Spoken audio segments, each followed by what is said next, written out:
What's up, fellow rabbit hole dwellers? We had Robin Seyr on the show, fellow podcast, Bitcoin content creator. But it was great because he was given his sort of very focused analytical agenda with, success in the whole sort of content, Bitcoin content space. And he's obviously got a plan.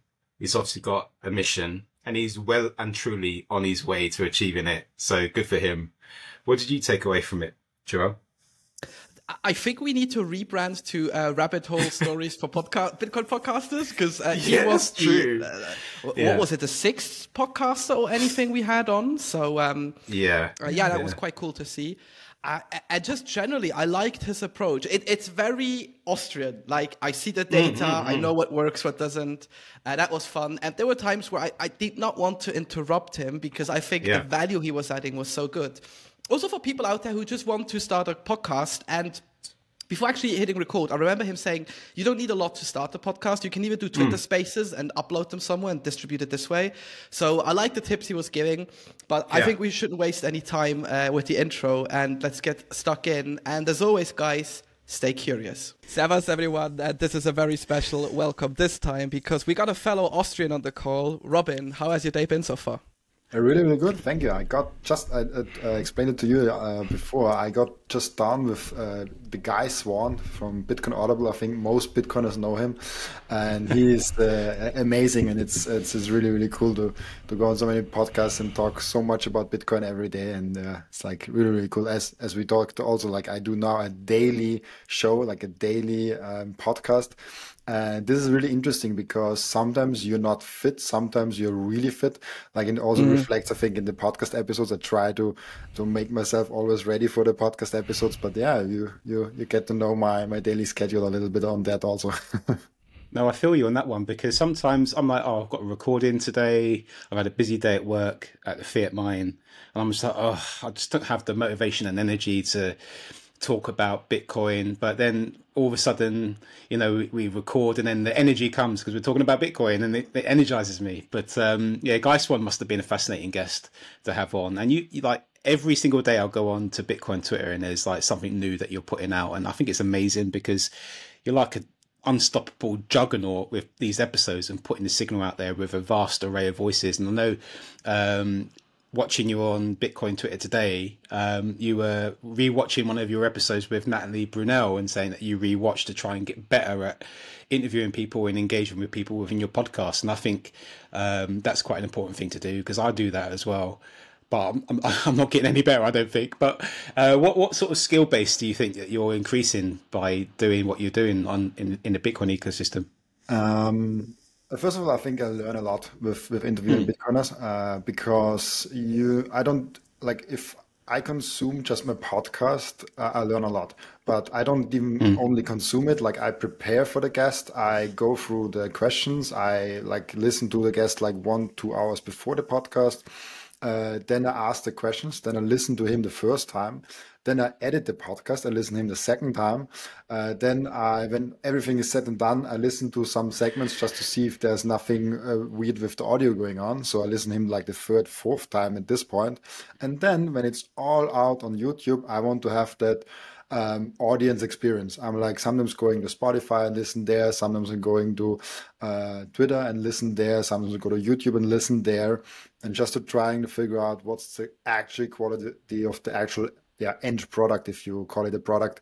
And so I listen to what the guest is saying, sometimes, depending on the segment, 5 times, and at least 2 times the whole thing. One time when I speak with him and one time when I listen to it afterwards. And it gets to a kind of a time problem because if you do every day a podcast episode, you have 1 to 2 hours of recording, depending on the guest. I went with Giovanni from the Bitcoin Power Law. I went 2 hours and 10 minutes with the episode. So this was over 2.5 hours with him on a call. Then Natalie Brunel was a really short one because she got time constrained and we got like a little bit behind the scenes. She got a dog, and this was interrupting in the middle of the episode, so we had to troubleshoot in the middle of the episode. This like shrunk out a little bit. So yeah, it's a lot of time, and you need to automate the process. You need to have AI. Obviously, I'm just a one-person show. Like everything you see on my channels, on Twitter, on YouTube, on Spotify, it's just me. And AI. AI is my best employee, as I say. It's also my only one. But he's more efficient than me, and he's not getting distracted. This is what I really like. Sometimes you can get distracted, but yeah, it's a busy day. Sometimes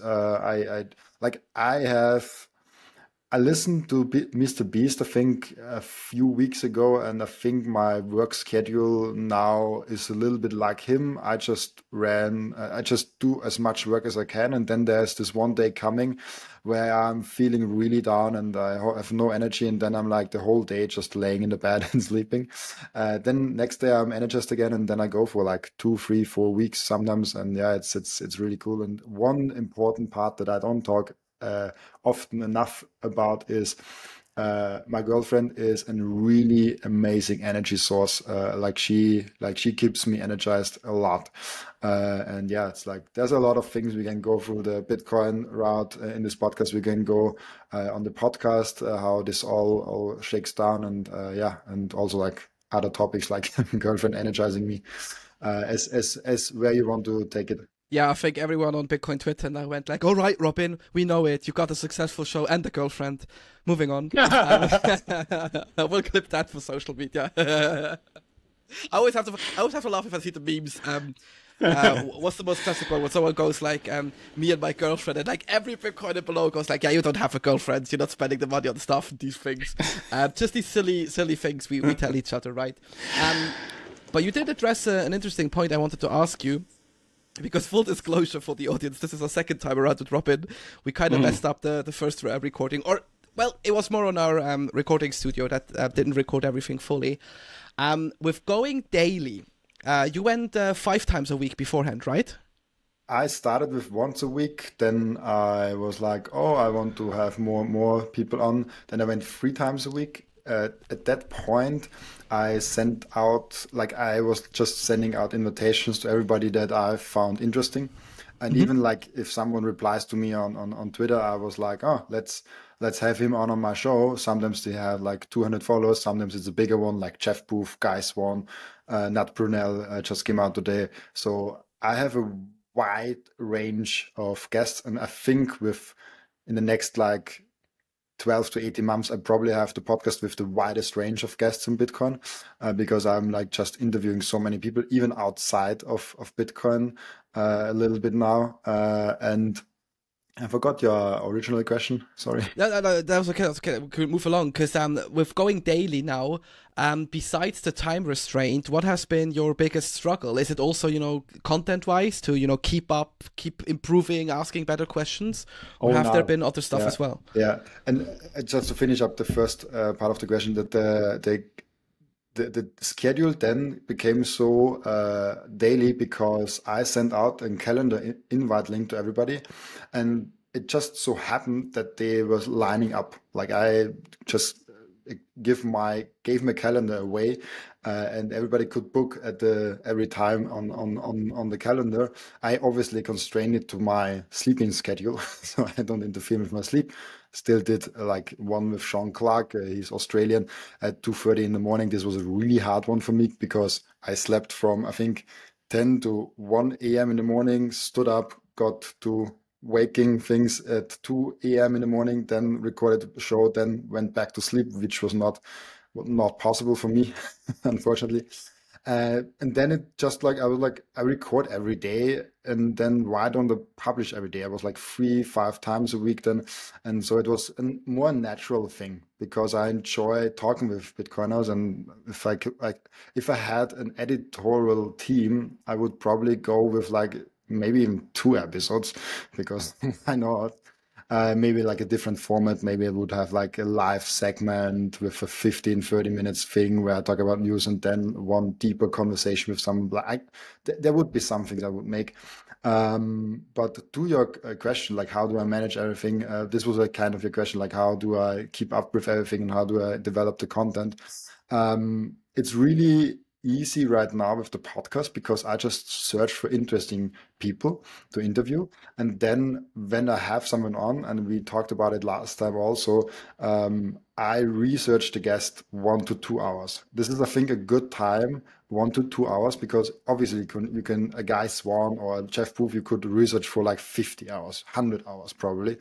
But you can also over prepare yourself for an episode. And if you take it like half an hour, 1 hour to 2 hours preparation, you know a lot about the person, you know the fundamentals, and then you can have good questions. Because there's different styles of podcasts. There are podcasts where you only have like a theme and then you go free flow. But I try to have a free flowing conversation, but still have questions lining up. So it's an interesting conversation and everything that's important about the person is covered. It's not possible, unfortunately, especially with the guys like Guy Swan that I had today. I prepared, I think it was 10 questions and I got to 3 questions and we recorded 1.5 hours, almost like 1 hour and 20 minutes or something like that. And then I was like, okay, let's let's cut it here and make in a few months or maybe in a year a second round. Keeping up with the content. Maybe for Twitter, I don't do it as much these days. I did it when I was coming up on Twitter with like last year from 600 followers to now like, what do I have, 10,600 or something like that. I did a lot of researching about tweets, what's going on this week, what's going on this month. I have like 3 Twitter lists with Twitter accounts that are under 10K, between 10K and 50K, and between 50K and above that. And I'm just searching different Twitter accounts, seeing what are they writing about, what's my take on that, and seeing like watching the crowd. And this was before it was just an inspiration board and just seeing what's going on. Now it got really like, oh, there's a nice meme. I can see that. I can model that. Or there's a news. But I don't do this nowadays that much because I really focus on the podcast. And the podcast is so much more fun than tweeting. Tweeting is still a lot of fun. It's especially the engaging with the community. But the podcast has this, if you have the chance to deeply connect, or as deeply connected as you can be in 1 hour podcast episode, it's an amazing feeling to have and to connect with him, learn from him, and then go on for like 1 hour and speak with them, and then have this conversation also afterwards on Twitter, talking with them, then editing stuff like that, and then 2 weeks later you get the feedback from the community. Then you go even deeper, you get questions from it. It's an amazing feeling, and it's I was not planning on doing it daily, but it kind of evolved in that. And I always had a little bit that dream, like 3-4 years ago, to have like a daily news show. But I don't like to have a daily news show these days. Like it's not something that I want now. This was just a dream 3-4 years ago. So now let's have a daily podcast show. And yeah, let's see where it goes. I do it full time now. I do it Twitter and YouTube and everything. YouTube is growing actually also really, really nicely. I'm astonished with the YouTube growth. Have like 1,700 subscribers now, and just 1,100 came in the last 4 weeks, and I do it now over three months. So like I just discovered how to grow YouTube. It seems like daily upload schedule definitely helps. And yeah, this is how I handle it, my content. And yeah, there's a lot of tactics and strategy to it, and the processes to it. Like when you interview someone, the work just started. Like the interview process and asking them questions beforehand, obviously with the preparation and thinking of a theme, thinking before you even record with someone already of a title and a thumbnail that might do good on YouTube, just to have 100% those catchers, because with everything you create, if nobody watches it, then you're doing it just for yourself. And this is okay if you want to do that. But I want to grow the show and have something, make something big out of it, where it's a platform for people. And if you want to grow it and you want people to see it, then you have to be really strategic about thumbnails and titles. And if the title and the thumbnail is not delivering on the content, you will also flop. So you have, before you even start recording with a podcast with a podcast guest, you have to think of, where do I want to go with that episode? Where do I want to land on that? And obviously you cannot plan that. Like I sometimes ask questions and the answer just goes in a completely opposite direction. This is fine. Like I don't force it in any ways, but have an idea. This already helps. And then when it's done, when it's recorded, then you can then it goes in the editing phase, where you see, okay, is there something happening with the voice? Do I have to normalize the voices? Do I have to have more volume on it? There's so many things then you have to do. Then once it's done, I put it on Opus. Opus searches for like 40 clips. And then I get like 3, 5, 6 good clips out of that. And from those clips, I usually take them as a trailer.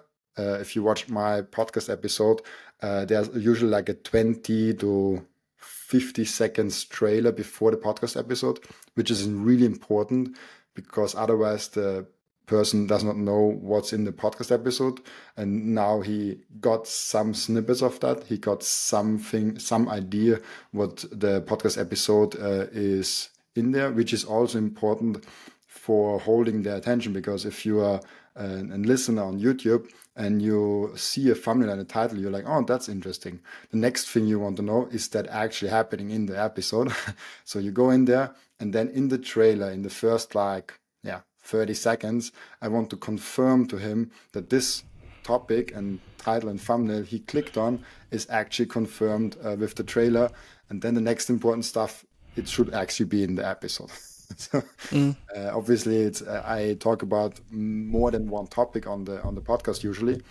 And I saw that the podcasts that are about one specific topic are the best performing topics. I released last week, I think 6-7 days ago, the episode with Giovanni from the Bitcoin Power Law. And this is one specific topic. We didn't talk about anything else. And we talked about that really deep, 2 hours and 10 minutes about it. Like he had charts, everything prepared, and the charts, we only got to them around minute 55 or something like that. He started with the actual presentation 1 hour in, because I had some beginner questions and some clarifying questions beforehand. So you try the best to make an episode about some specific topic, but this is not always possible, because there's a person who's sometimes broader. And Guy Swan, for example, there are so many different topics in there. Like I have no clue what the title and the thumbnail will be for that episode. But yeah, for some it's interesting. Also, the episode with Rick, who lost 25 Bitcoin, I think that also was like a really nice, like, let's say, selling point from a thumbnail and title design, because it was an interesting title, and the thumbnail is like, he lost 25 Bitcoin. And then I don't know what the title was, like it was something like do this to prevent it yourself from, like something along those lines. Because I did not only had him in the podcast episode, I also had Tony from the Bitcoin Way in there, and we made the podcast episode about Rick, who lost the 25 Bitcoin, and his story. And at the same time, Tony, who has like 20 or 30 years of cybersecurity expertise, who can actually give insights along his way and along his story. And they also work now together at the Bitcoin Way, so I thought it's a really nice match. Yeah, and you described pretty much, pretty detailed here, actually, what goes on behind the scenes if you run a show, run a media site. as someone who worked in the media, this is what fascinates me about the internet still to this day, because so many people think that like the glory days of the internet are over. You know, like, oh, you ramp up your blog and like you get readers and it goes very easily and discoverability is there, and like algorithms kill stuff and all that shit. But it's basically still the same thing. You put in the hours, you put in the work, and if you're rewarded with it, you've done a good job. And if not, you need to analyze properly. Before we get into more details with the podcast, very quickly, because you're burning for the content topic, which I love, how did you actually get into Bitcoin? What is your rabbit hole story there? And how did that evolve into you actually doing the show? That's I don't know how quickly I can do that, but I will just go into that. I started out. First, the first thing that came up in my life was when I was 17, 18 years old. I got money from my grandma, and I was always a really savings person. Like I told the last time also, like when I am on when I was a small kid in the lunchtime, I wanted to buy something. I got money like €5, €4 from my mom, and I always set aside like €1, and I kept it in my own pocket. Like for some reason, it was always there for me that I have to save money. And then when I was 18 years old, I got a little bit money. I think it was €500 or something from my grandma, and this was like, oh, I have money left over, because till then I just got money for things that I used. Like I got money for food, I got money for gasoline, I got money for that all the time, specifically from the parents for a purpose. And I used that money almost like, intentionally. And I also got a job with 18 years old next to school. So this was where I got something left over each month. And this was the starting point of what do I do with my money? And I did so many mistakes and I regret a lot of things, but it's a lot learning curves along the way. But one thing I'm really proud of my younger self is that I actually asked, what do I do with my money with 18 years old? A lot of people never ask that question. I asked that question to myself, and I put that money in a savings account. I took the wrong decision, because a savings account does nothing with your bank, with your financial energy, but at least I asked the right question. And then along the way, I got into funds. I got into an own Austria fund. I got into then what stocks, like just one stock to invest in. And my most successful one, and I researched that topic also really deeply. Like I went really deep in the rabbit hole, how to pick a stock. And it's really fun, and I'm going to do that at one point again. Once Bitcoin reaches a certain adoption level where it's kind of gets boring to have Bitcoin again, because I think in the next 5-10 years it will not get boring, but there will come a time where Bitcoin is boring again. Then I will pick with a small amount of my wealth stocks, because it's a lot of fun to watch stocks go up and down, to make the fundamental analysis of why is that stock doing good over the next 5-10 years. And I'm always a person that searches for big ideas, that 100 baggers, how a stock people say it. And that's how I got discovered with Tesla, because it was a big idea. They're doing big things. And I got not 100 bag, I think like a 12 bagger or something like that out of it over a few years, which was really good. Obviously, my investment capital was not big, so it was not like a huge money, but it wasn't really good for my financial situation. And then more and more people, because I was successful with stocks, asked me about Bitcoin, and I said for 3 years straight, it's a scam. And because I said it's a scam more and more, and after 3 years, like I remember this dude saying to me, but why? And I wanted to prove him wrong, so I went on this, and I think I said it already like 10 times on my podcast. I went on this weekend quest to prove him wrong. And in proving him wrong, I discovered Bitcoin. After that weekend, I actually got the week afterwards my first Coinbase account, bought my first €100 in Bitcoin, got my first ledger, moved it from Coinbase to Ledger, from Ledger back to Coinbase, from Coinbase back to my bank account, just to try everything out. Obviously now I don't have my Coinbase account, and I also don't have my Ledger again. So this was like my beginning phase, but yeah. And then from that, I kept talking about Bitcoin. And in 2020, where I also discovered Bitcoin, I also started my YouTube channel about stock picking, about a podcast that I did back then in 2020 already.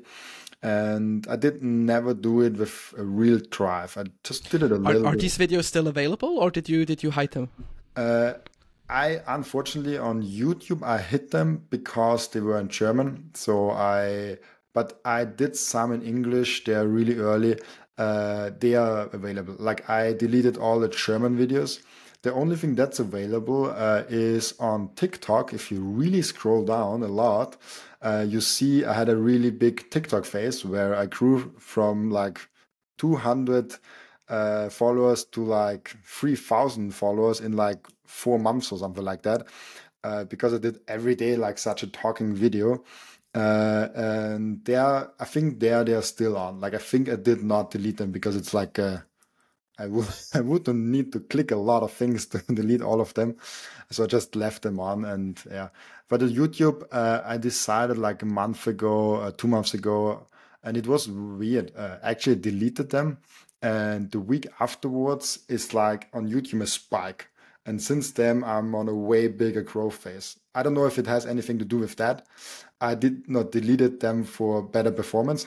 I just was like, if someone comes on my channel and he knows the English content, I don't want him to be scared of German content. Like I don't want him to like, oh, he's doing German also, I don't know. So I wanted to have like a clear brand with like, oh, it's just English. So that's why I'm only doing also English. Like people ask me, oh, you could do German episodes also. No, like if 50% of my YouTube audience is in America.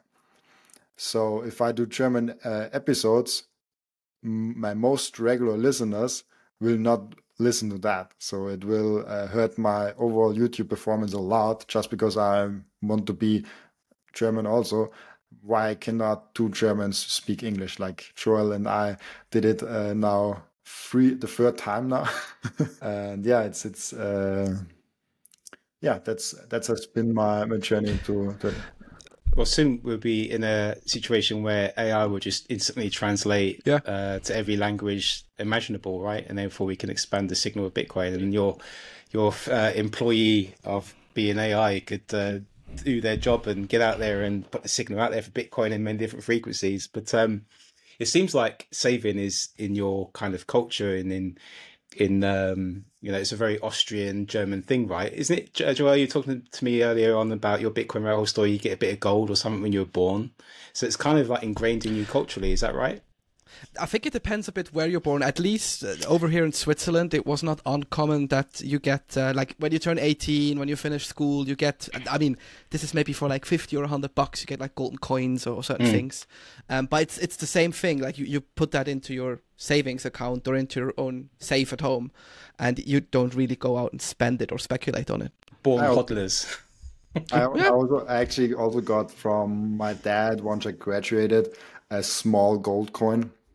And this is the only gold I still have because I hold on to it because it's just an emotional, symbolic value to me. And it's like, I'm not holding it because gold will shoot up crazy. And it's like a really small part of my wealth anyways. One of the things that you were talking about having, there was a TikTok channel, and initially I was really against the whole idea of TikTok, but I've come around actually. I've turned the corner with it because I think a lot of people are actually on TikTok, no coiners or whatever, and there's quite a lot of Bitcoin content starting to grow on TikTok.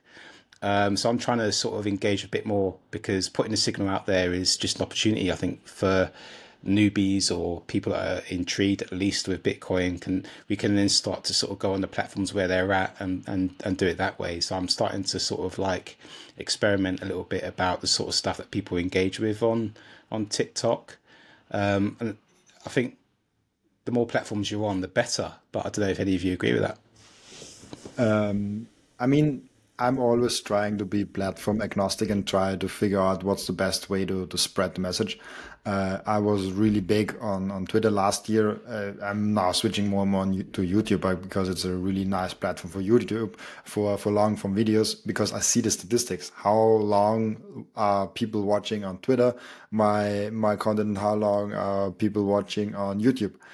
Obviously there's a big difference. Even though I have 10K followers on Twitter and closed down like 1,700, something like that on YouTube, I got way more watch hours and sometimes even way more impressions and views on YouTube, because this is a platform designed for videos. And Elon Musk wants to do that with Twitter, but he has not done it so far. If he does it, I'm glad. I'm doing it anyways. I'm putting it out on X anyways. I'm also thinking of Rumble. More and more people say like, oh, put it on Rumble. It's the censorship resistance, stuff like that. And I'm like, not a platform to put my video on. Like I'm already, when I upload a video, I have to upload it on 3 different sites at the same time. And then it would be a 4th one. I might do it. I don't know. I have played around with it a little bit. But every platform, you have a new notification line. You have a new upload line. You have a new thing. Like you have to focus at one point at something. And I grew only Twitter last year. So I did only Twitter. This year, I also see that I want to grow my podcast, and I also do that on Twitter. So it's kind of good. But also you see that yourself also are on the YouTube notifications line. This takes time away from your Twitter. So as much as you can handle, like if you really want to grow a channel, like focus the first time on just one, like till you get like a certain point, and then you can have like a second or third one, because it's just more work. And like figure out what channel works best for you. Obviously Twitter was the first one because all the Bitcoiners are on Twitter, if they like it or not, but everybody is on Twitter. I ask all my guests where they can be best asked and reached for, and 98% of them say Twitter. Few of them say, oh yes, Twitter and Nostra, I'm also available, or Twitter, and you can also directly ask me on Telegram, or Twitter, but I'm also on YouTube with my show. Like it's like Twitter is kind of the standard communication on the Bitcoin side, and yeah, that's it. Yeah, or you get people like me who then go into a full 90-second rant about blue check marks and Noster. And I think the episode will be out by the point we'll publish this one as well, so people will get to see it, listen. But no, it's important. Discoverability is the number one issue you face in modern media age, to speak as a former media professional, and also, in running a show like this. People have to find you, and you have to be at the places where people are at, even if it doesn't agree with you personally. And I think you do such a phenomenal job, not only on YouTube, that you publish daily and you sort of feed to the algorithm, but you're also doing a great job on Twitter, because you're always mixing the balance of the full episode and the clips you put out. And I think if someone follows you long enough, you'll see that you put in the work, and that's the most important thing, right? And you're also having guests on that have different view takes, different ideas. I remember the guy who will write down Bitcoin 21 million times. Like, I would never come up with an idea for this, and looking at it at the first glance, I go like, okay, what value does it add? Then you listen to the episode and you go, oh, so there is actually a story behind it. And I think the more examples like this you have, the easier it will be to convert people, because surely if you expand now your show next 10 years, let's say, your goal is not to just be like Robin Seyr, the small guy on Twitter and YouTube, and you're trying to grow daily. You're trying to get out there and be a voice of reason. What is the vision for the show? Where do you want to go with it? I should always as high as possible. And I now see the Diary of a CEO as a role model for how to do it. I also like his show, but I see more of his vlog, because on the vlog you see how he does it, and the podcast is actually like the interviews. And I listen to a lot of vlogs because you see so many tactics, and obviously he's at the really high scale of doing a podcast, and he has incredible stuff. First of all, like he researched the guests really deeply, and I want to go there. That I want to have like a person that prepares for the guest. Like his only job is to prepare me for the guest, summarize everything, searching like they are even going that deep that they're searching important photos and videos of that person and talking with them on the show. That's why on his show, people cry, like his guests cry on the show because it's so emotional, because he goes so deep in the research.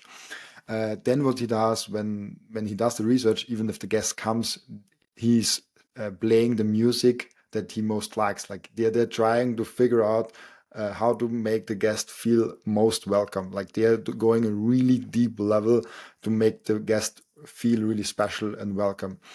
This is definitely and role model for me right now from the method of doing a podcast.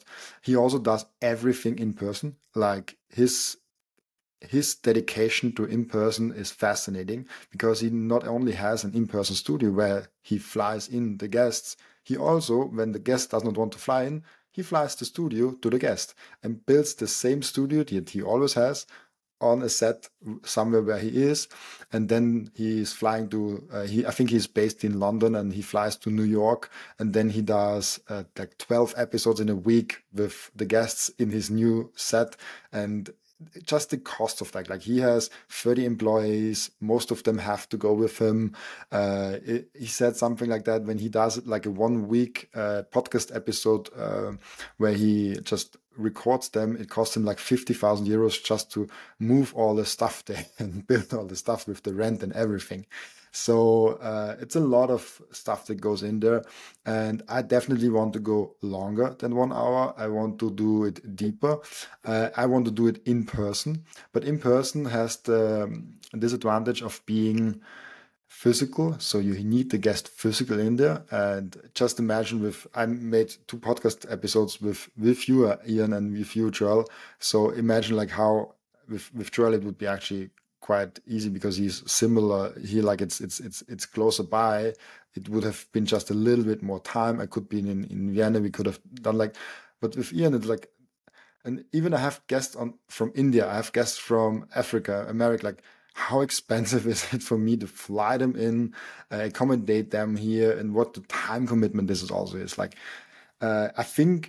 I don't know if I do it all the time daily, because if you do daily, you probably need to do it remotely. And I don't know if I do it with that. So long-term vision, I just want to do it deeper and better, and do the same thing, basically just way better.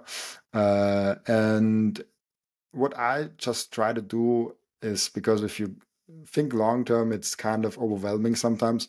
I try to think just of the next step. Like, what's the next step? And the next step is just like find out how to build a sustainable business model around that. How can I have constant income coming in with sponsors, with ad revenue sharing, with value for value? How can I figure out that this is sustainable, that I can have a second person helping me with the editing?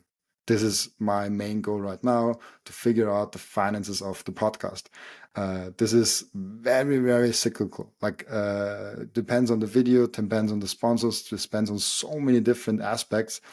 And this is something that's not directly contributing to the podcast, but it's still important to have like a business model behind that. Other than that, it's just making episodes and getting better. I think this was also Ian before asked, what do I search for getting better? I did not answer that. I try to figure out how to better speak. I think this is something you get better when you speak a lot and when you read a lot. Like, you have to get the information in, and you have to get better how to get the information out. Once you nail that, you also have to see how did you speak? What did you speak? What could you do that have done better? And I think last time I also made the chess example. Like, I play chess when I'm on the toilet, and when I play chess, I'm always on the same level. I'm between 600 and 700 elo in the 5-minute splits. So I could be better if I analyze my game. If I went back and I was like, oh, what could have done differently here? What could have done differently here? But I don't do it because I don't care about my chess game. Like I just want to play a little bit chess, like have something for my mind to relax. It's a relaxing thing for me playing chess. And it's nice if you have friends over, you can crush them because they don't know any chess. And if you're 600 elo and you're playing against someone that does not play a lot of chess, you can really, you think you're the grandmaster all of a sudden. Yeah, and so you have to analyze. You have to like, oh, how could I have seen that better? Like, how could I have talked that better? Especially as with me, it's not my mother language, so it's sometimes basic words that I don't get. Like, like, who was it? Lisa Huff last time was like, she asked the question, "Is Bitcoin divine?" And I was like, "What's divine?" I I know wine, but I don't know divine. So that was interesting for me. So I also have to learn just basic words that someone that has this as a native language knows. So there's a lot of things that I still have to learn, and I feel like I I I'm like 0.4% there. Like I have to grow 100% more, kind of. It seems like the theme of this episode is how to grow content and create YouTube channels and things like that within the Bitcoin ecosystem. And I've been taking notes, so thank you for all your advice. And it's clear, Robin, that you work extremely hard in the ecosystem and you're focused. You've got a mission and you're well and truly on the right path because your growth has expanded exponentially, and you're focused on the type of direction that it is that you want to drive your content. But what is under all that? What's the motivation? Is it just purely the belief in Bitcoin, or is it self-interest, or is it a bit of both? I think there's always self-interest in there. I think everyone that goes beyond the normal, and I go way beyond the normal because I work like every day. There is self-interest in there, but if you don't have, okay, let's go deep in that. I have, I think, a hero complex. Like I have in these streams, I have this when I have thoughts, like daydreams, when I have like dreams about what I want to do. I have those dreams where my family is struggling and I want to be there for them. And this is weird to have for me because my family is middle class family, is quite well off. There's no rich people in our society, in our family, but there's also nothing with real poverty. Like we are doing all kind of okay.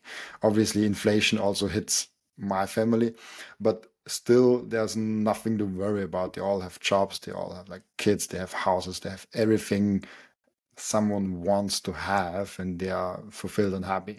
But I have this being there for something, and clearly I could not provide for like 5 people or more right now. Like I can provide for myself. I could provide a little bit for my girlfriend maybe, but like that's the extent to it. And there's this thing with being a provider. I don't know if you also, like Ian and Joel, if you have this in you, and I don't know if the extent to it is really big, but there's this drive to be there for something bigger than yourself. Obviously, whatever you do, you need to do in the field you feel really passionate about. And this is with Bitcoin and finance always since I'm 18 years old. Now it's Bitcoin more than finance and other stuff. Maybe in 20 years, I'm talking again about stocks picking because that's maybe in 20 years, I'm more passionate about that. But I think in the next 10 years, I think Bitcoin will be my topic.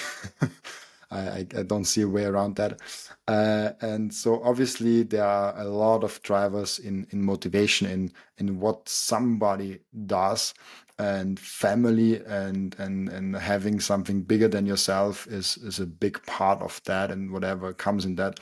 But also being on the mission to orange build the world is something that I'm quite passionate about, because I think as so many Bitcoiners do, is Bitcoin is a solution to so many problems.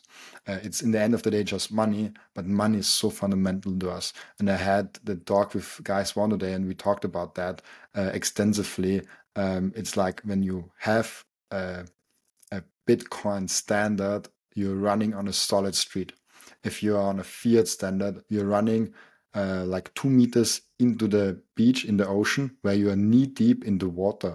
Try to run there. It's almost impossible.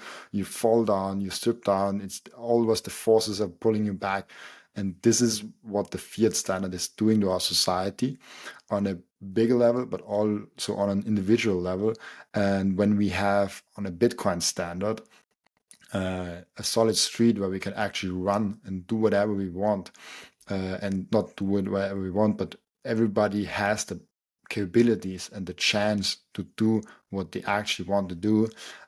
This is completely changing how the world works and how the society, I think, will work. I had someone on, it was the third or fourth episode, who said, Bitcoin is a system based of love. And for love to happen, you need trust.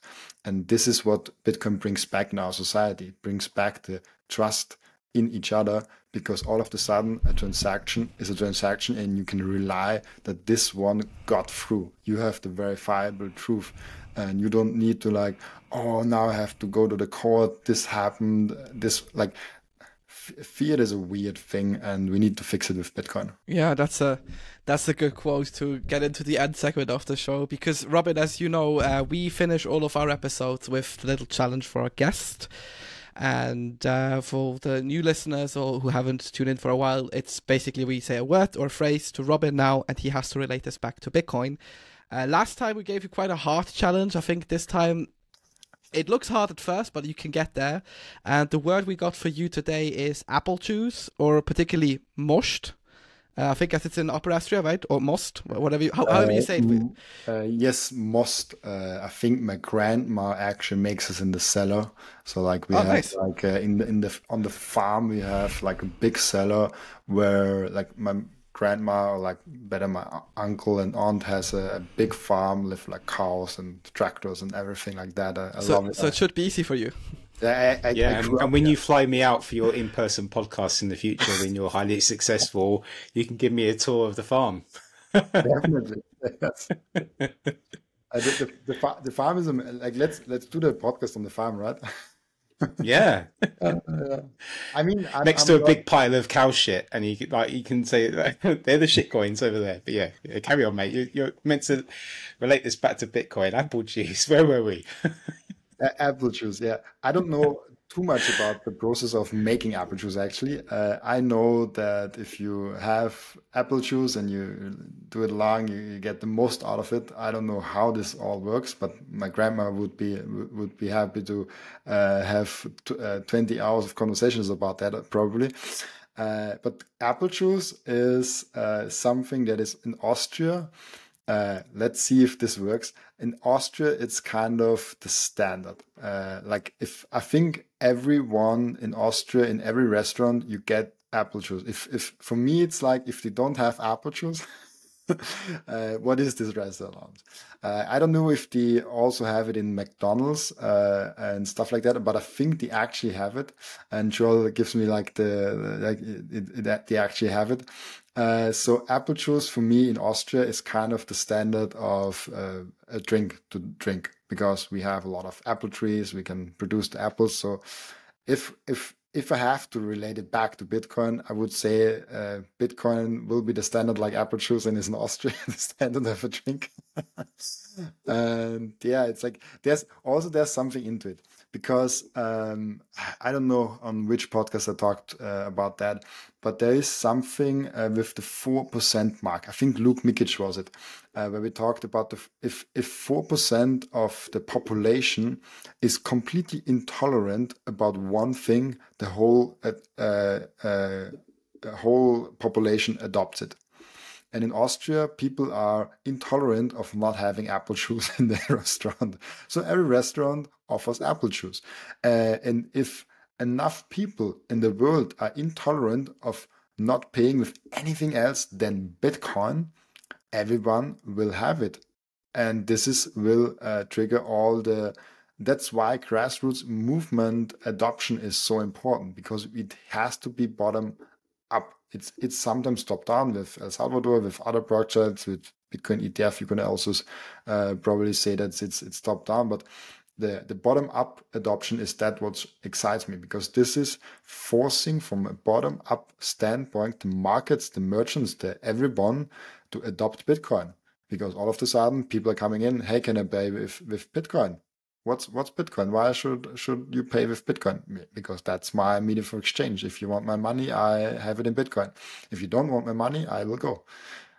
That, like, if you're coming to a point where more and more people are saying that, and right now we're at the point where people say like, oh, do you have Bitcoin? Okay, I can also pay with card. I think the more advanced Bitcoiners are now doing that. But at some point they will be like, you don't have Bitcoin? But the store around the corner has Bitcoin. So, sorry, bye-bye, I only have Bitcoin. I go to that one.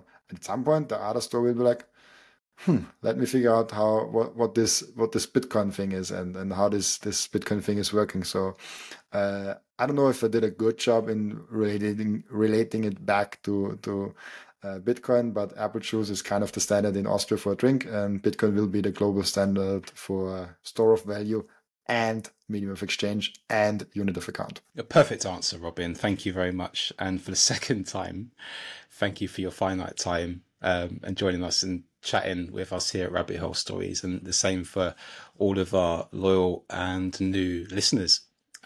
Before we go, where can people find you, and what sort of signal do you want to put out there before we sign off for today? Twitter and YouTube. Like Twitter and YouTube are like the best ways to find me. Twitter on @Robin Seyr, Robin with an I and not with an Y, and Seyr with SEYR. I cannot even say the English letters because I'm not native English.